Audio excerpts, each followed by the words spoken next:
வருங்க நேற்று சனிக்கிழமை அரைவாசி தான் ரெடி பண்ணணுங்க. அப்புறம் கோழிக்கு போட்டு ஆட்டாம்பழக்கு போட்டு அது வெங்காயமெல்லாம் கொஞ்சம் தூத்தி அங்கே கேண்டீனுக்கு கொடுத்து விட்டுட்டுங்க.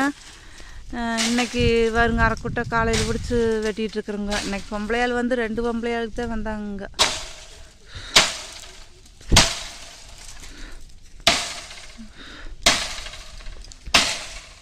அந்த பக்கம் வெட்ட முடியலைங்க. கோதம்பி ராட்டு ஒன்றுங்க, அந்த மஞ்சள் கலராக இருக்குங்கள, மஞ்சளும் கருப்புமா, அந்த கோதம்பி ராட்டுங்க. அதனால் மூங்கத்தூருக்குள்ளே சரியான ராட்டு வச்சுருக்குதுங்க. அது ஒரு குழவி கொட்டின செங்குழவியாக இருந்தால் கூட பரவாயில்லைங்க, அது வந்து கோதம்பிங்க. அது ஒரு ராட்டு வச்சுருக்குதுங்க. அதை ஏதாலும் பண்ணணுங்க இன்றைக்கி நைட்டு. அதனால இந்த பக்கமெல்லாம் கொஞ்சம் தொங்குறத வெட்ட முடியலைங்க, அந்த கோதம்பி ராட்டு இருக்கிறனால. அப்புறம் இதெல்லாம் பூரா வருங்க, எல்லாம் வெட்டி எடுத்துகிட்டு வருங்க பூரா.